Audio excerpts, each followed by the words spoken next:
भगवान होंगे कि नहीं जनता तय करेगी। आरएसएस चीफ मोहन भागवत बार बार ये क्यों कर रहे ऐसी बात।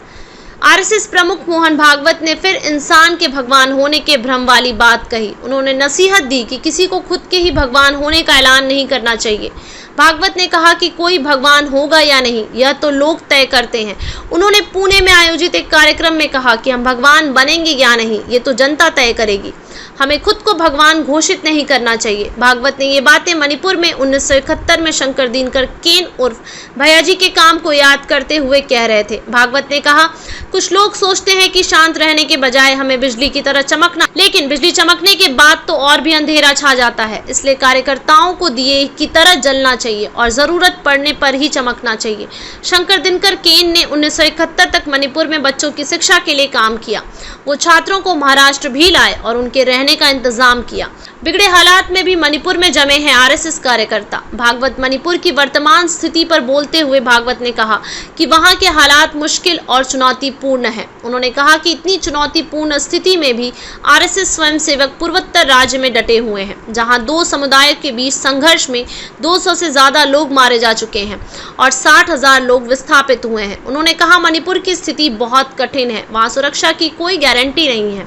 स्थानीय लोग अपनी सुरक्षा को लेकर चिंतित हैं। जो लोग वहां व्यापार या समाज सेवा के लिए गए हैं उनके लिए तो स्थिति और भी चुनौतीपूर्ण है। आरएसएस प्रमुख ने आगे कहा, लेकिन ऐसी परिस्थितियों में भी संघ के स्वयंसेवक वहां मजबूती से डटे हुए हैं और माहौल शांत करने की कोशिश कर रहे हैं।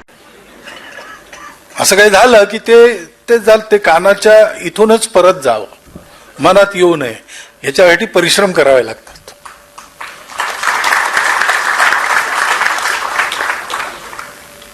ते त्याच्यापासून वाचलं पाहिजे आणि म्हणून आपलं जीवन जितकं चांगलं करता येईल तितकं करावं। म्हणजे चमकू नये कोणी असं मी म्हणत नाही, प्रत्येकाने देवभात झालं पाहिजे, परंतु देव आपण झालो की नाही हे लोक ठरवतील। आपण मी देव झालो असं मानू नये।